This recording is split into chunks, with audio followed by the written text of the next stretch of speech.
ನನ್ನ ಹೆಸರು ಅಶ್ವಿನಿ.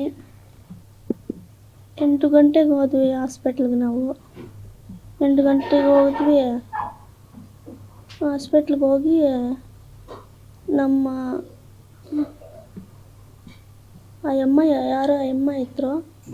ಆ ಅಮ್ಮ ನನ್ನ ಮುಂದೆ 3,000 ಕೊಟ್ಟರೆ ಸಾಕು, ನಾರ್ಮಲ್ ಡೆಲಿವರಿ ಮಾಡ್ತೀವಿ ಅಂತ ಹೇಳಿದ್ರು. ಬಡಾಪುರಕ್ಕೆ ಹೋದರೆ 5,000 ಕೇಳ್ತಾರೆ. ಎಷ್ಟನ್ನ ಬಾಧೆ ಬಿಡಿ, ಇಲ್ಲೇ ನಾರ್ಮಲ್ ಡೆಲಿವರಿ ಮಾಡಿಸ್ಕೊ ನೀನು ಅಂತ ಹೇಳಿದ್ರು.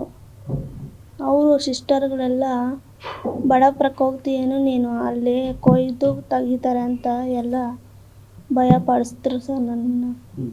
ಅಷ್ಟೇ ನನಗೆ ಜ್ಞಾಪಕ ಇರೋದು. ಇನ್ನೆಲ್ಲ ನೋವು ಮೇಲೆ ನನಗೇನು ಗೊತ್ತಾಗಲಿಲ್ಲ. ಎಷ್ಟೊತ್ತು ಹೋದೆ ಹಾಸ್ಪಿಟ್ಲಿಗೆ ಅಂತ? 8 ಗಂಟೆಗೆ ಹೋದೆ. ಅವರು ದುಡ್ಡು ಕೇಳಿದ್ರಾ ಕೊಡಿ ಅಂತ? ನನ್ನ ಮುಂದೆನೇ ಕೇಳಿದ್ರು 30,000. ಕೊಡೋ ಸ್ವಲ್ಪ ಲೇಟ್ ಆಗಿದ್ದಕ್ಕೆ ಡಿಲೇ ಮಾಡಿದ್ರು. ಆಂಬುಲೆನ್ಸು 2 ಅವರ್ಗೆ ಕರೆದು ಅಲ್ಲೇ ಇದ್ದರು. ಆಗಲ್ಲ ಅಂದಮೇಲೆ ಇಲ್ಲಿ ಆಗಲ್ಲ, ಹೊರಟೋಗ್ರಿ, ಚಿಕ್ಕಬಳ್ಳಾಪುರಕ್ಕೆ ಎತ್ಕೊಂಡೋಗ್ರಿ ಅಂತ ಹೇಳಿದ್ರು. ಅಲ್ಲಿ ನಮ್ಮ ಮಿಸ್ಸಸ್ ಅವರು ಹೆರಿಗೆ ಹೊರಬೇಕಂತ ಬಂದಿದ್ದರು. ಅವ್ರಿಗೆ ನೋವು ಸ್ಟಾರ್ಟ್ ಆಗಿದೆ. 7:30 8 ಗಂಟೆ ಒಳಗೆ ನೋವು ಸ್ಟಾರ್ಟ್ ಆಗಿದೆ. ಅಲ್ಲಿ ಹಾಸ್ಪಿಟ್ಲ್ ಹತ್ರ, ಪೆರೇಸಂದ್ರ ಹಾಸ್ಪಿಟ್ಲ್ ಹತ್ರ ಕರ್ಕೊಂಡೋದ್ರು. ಅಲ್ಲಿ ಹೋದ್ಮೇಲೆ ಅವರು ನರ್ಸುಗಳು ಇಲ್ಲೇ ಮಾಡಿಸಿ ನಾರ್ಮಲ್ ಡೆಲಿವರಿ, ಏನು ಭಯ ಪಡಬೇಡಿ ಅಂತೇಳಿ ಪಕ್ಕಕ್ಕೆ ಕರ್ಕೊಂಡೋಗಿ ಇದು ದುಡ್ಡು 3,000 5,000 ಒಳಗೆ ಡಿಮ್ಯಾಂಡ್ ಮಾಡಿದರು. ಡಿಮ್ಯಾಂಡ್ ಮಾಡಿದ್ಮೇಲೆ ಅವರು ನಮ್ಮ ಅತ್ತೆ ಹತ್ರ ಡಿಮ್ಯಾಂಡ್ ಮಾಡಿ, ಆಮೇಲೆ ಅವ್ರು ಇದ್ಕೊಂಡು ನಮ್ಮ ಅತ್ತೆ ಅವರು ನಮ್ಮ ಹತ್ರ ದುಡ್ಡು ಇಲ್ಲಮ್ಮ, ಏನು ಮಾಡೋದು ನಾವು ಬಡವರು ಅಂತೇಳಿ ಬೇಡ್ಕೊಂಡ್ರು. ಆಗ ನನಗೆ 11:30ಗೆ ಇನ್ಫಾರ್ಮೇಷನ್ ಕೊಟ್ಟರು ನಮ್ಮ ಅತ್ತೆಯವರು. ನಾನು ಹಾಸ್ಪಿಟ್ಲ್ ಹತ್ರ 11:30ಗೆ ಬಂದೆ. ಬಂದಮೇಲೆ ಏನು ಹೇಳ್ತಿದ್ದಾರಮ್ಮ ಅಂತ ಕೇಳಿ ಅವ್ರ ಹತ್ರ ಈ ಥರ ದುಡ್ಡು ಕೇಳ್ತಿದ್ದಾರೆ, ಏನಾದರೂ ಅಡ್ಜಸ್ಟ್ ಮಾಡು ಅಂತೇಳಿ ನನ್ನ ಜೊತೆಗೆ ಹೇಳಿದರು. ಆಗ ನಾನು ಸರಿ ಆಯ್ತಮ್ಮ ಮಾಡ್ಸೋಕ್ಕೆ ಹೇಳೋ ಡೆಲಿವರಿ, ಏನೋ ಯಾರ ಹತ್ರ ಬದಲಾಯಿಸಿ ಇಸ್ಕೊಂಬಂದು ಕೊಡ್ತೀನಿ ಅಂತೇಳಿ ನಾನು ಹೋದೆ. ಸರ್ ದುಡ್ಡು ಎಲ್ಲೂ ಅಡ್ಜಸ್ಟ್ ಆಗಿಲ್ಲ.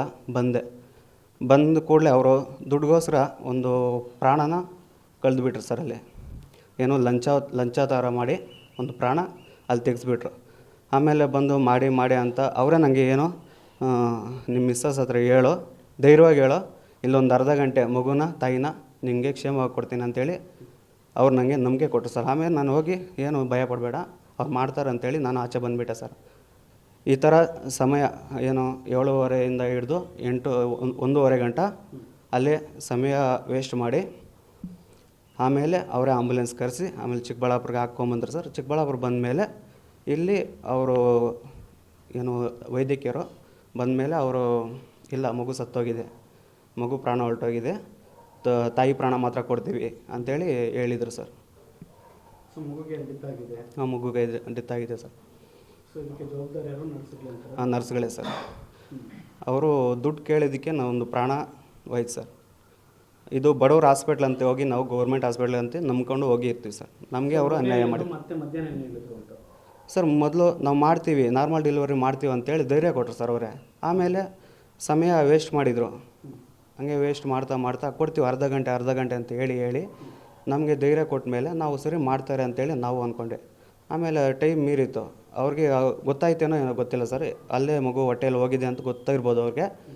ಆಮೇಲೆ ಅವರೇ ಆಂಬುಲೆನ್ಸ್ ಕರೆಸಿ ಇಲ್ಲಿ ನಮ್ಮ ಕೈಯಲ್ಲಿ ಆಗಲ್ಲ, ಏನು ಸಮಯ ದಾಟಿದ ಮೇಲೆ 1:30ಗೆ ಸರ್. ಪ್ರಶ್ನೆ ಮಾಡಲಿಲ್ಲ ಅವರನ್ನು ಸರ್? ನಾವು ಈ ಟೆನ್ಷನಲ್ಲಿದ್ವಿ ಸರ್, ನಾವು ಪ್ರಶ್ನೆ ಮಾಡೋಕ್ಕೆ ಆಗಿರಲಿಲ್ಲ. ನನ್ನನ್ನು ಆಂಬುಲೆನ್ಸಲ್ಲಿ ಹಾಕಿಸಿ ಇಲ್ಲಿ ಕರೆಸಿದ್ರು ಸರ್.